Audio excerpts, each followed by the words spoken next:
Hello students, welcome to our second year का class of abstract algebra. पिछले turn पर हमने एक थ्योरम की थी जिसमें हमने 3 पार्ट्स करे थे कि ग्रुप सब ग्रुप के अंदर जो है आइडेंटिटी एलिमेंट सेम होता है जी और एच का, इनवर्स सेम होता है अगर एलिमेंट सेम हो तो, और तीसरा ग्रुप की जो कोटी ग्रुप के एलिमेंट की कोटी वही होती है जो सब ग्रुप के अंदर वो एलिमेंट चला जाता है तो उसकी कोटी होती है। तो यहाँ एक अगली थ्योरम अपन लेकर के चल रहे हैं आगे। The intersection of any two subgroups of a group G is also a group. तो यहाँ हमने क्या प्रूव करना बच्चों, उस चीज़ को आप देखें। हम ये प्रूव करना चाह रहे हैं कि एक सब ग्रुप है, एक ग्रुप है जी, ठीक है। इसके 2 सब ग्रुप हैं, कौन कौन से? एक तो है साहब H1 और दूसरा जो इसका सब ग्रुप है आपका क्या है? H2। ये सब ग्रुप है, ये H2। तो आपको ये प्रूव करना है कि जो इनका इंटरसेक्शन ये वाला आया ना, ये भी सब ग्रुप होगा किसका? जी का। बात समझ में आई कि ग्रुप जी के 2 सब ग्रुप लिए हमने, कौन कौन से? एक तो H1 लिया, एक H2 लिया, इनका इंटरसेक्शन कराया तो ये वाला रीजन मिला अपने को। ये इंटरसेक्टिंग रीजन है किसका? ग्रुप H1 और H2 का। तो आपको जो प्रूव करना है, जो ये मैं शेड कर रहा हूँ पूरे एरिया को, आपको प्रूव करना है कि ये जो शेडेड एरिया है ये इंटरसेक्शन है किस किस का? H1 और H2 का। ये भी सब ग्रुप होता है किसका? जी का। इस थ्योरम में हम लोग ये चीज़ प्रूव करेंगे। तो देखें कितना आसानी से अपन इसको अप्रोच करेंगे। अच्छी थ्योरम है, इसको तैयार करना है आपको। तो क्या कहता है, माना कि H1 तथा H2 सब ग्रुप जी के 2 उपग्रुप हैं, अतः जी का तस्मक अवयव, जी का तस्मक अवयव ई H1 तथा H2 दोनों में विद्यमान है। तो कहने की क्या जरूरत रही इस चीज़ की? सबसे पहले जिसको अपने को सब ग्रुप प्रूव करना है, सबसे पहले अपन उसको क्या प्रूव करेंगे कि वो क्या है? नॉन एम्प्टी है, यानी कम से कम एक एलिमेंट तो है उसमें।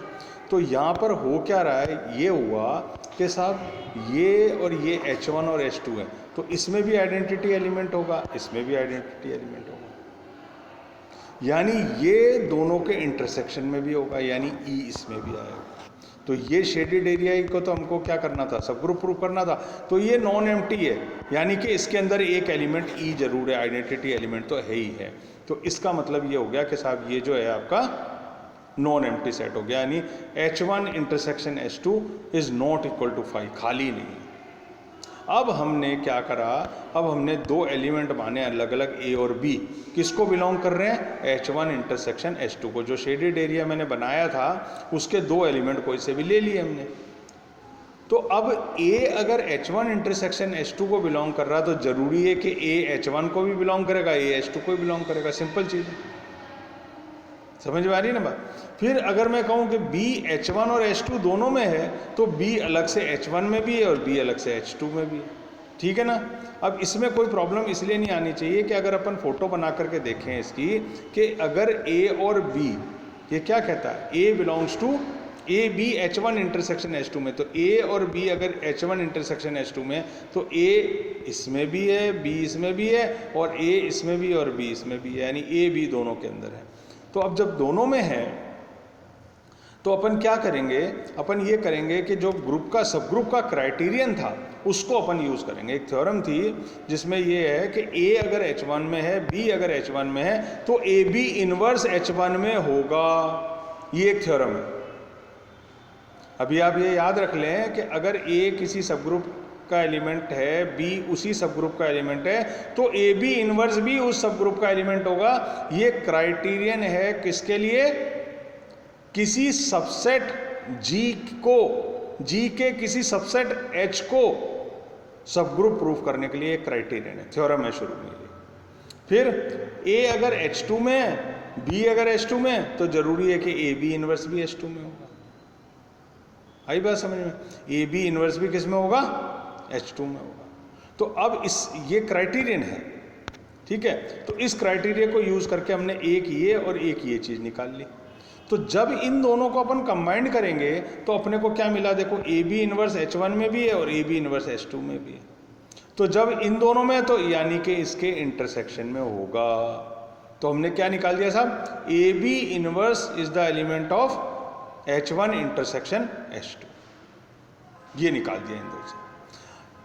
और ये ही क्राइटेरिया जो अपन ने यहां यूज करा था, वही क्राइटेरिया यहां यूज करा कि क्योंकि ए और बी हमने काय के एलिमेंट माने थे, देखें ऊपर हमने ए और बी माने थे किसके,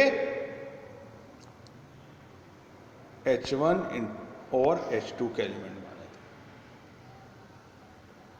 थे। ए भी H1 इंटरसेक्शन H2 में था और बी भी H1 इंटरसेक्शन H2 में था।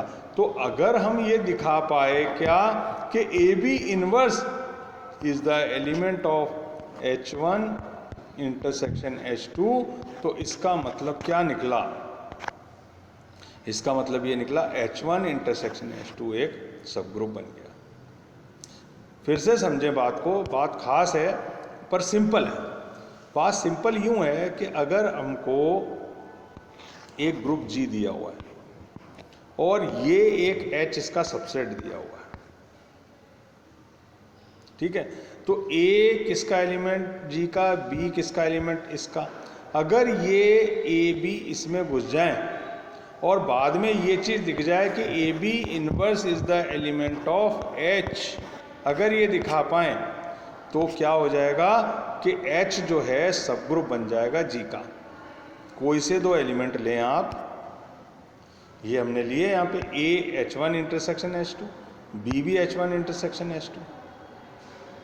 तो मतलब जो हमने पहले ये बनाया था G और ये बनाया था हमने H, तो ए बी अगर H में है तो ए बी जरूरी है कि G में भी होंगे। ए बी अगर मैं यहाँ लिखूँ तो इसका मतलब ये तो निकल ही रहा है कि H के एलिमेंट है, पर ये G के अंदर भी तो हैं ये एलिमेंट ए बी। तो अगर मैं ये दिखा पाऊँ कि A B inverse is the element of H, तो ये H बन जाएगा क्या, सब ग्रुप बन जाएगा किसका, G का। तो सब ग्रुप था H1 इसलिए हमने ये लिखा, सब ग्रुप था H2 इसलिए हमने ये लिखा, और इन दोनों से हमने ये निकाल दिया कि ए बी इनवर्स जो कि H1 इंटरसेक्शन H2 में था, A और B भी था H1 इंटरसेक्शन H2 में, और हमने ये निकाल दिया कि A B inverse is the element of H1 intersection H2। तो इसका मतलब ये निकला कि H1 इंटरसेक्शन H2 क्या हो गया, सब ग्रुप बन गया किसका, ग्रुप G का। तो ये एक थ्योरम है जिसको बहुत ध्यान से आप कर लें।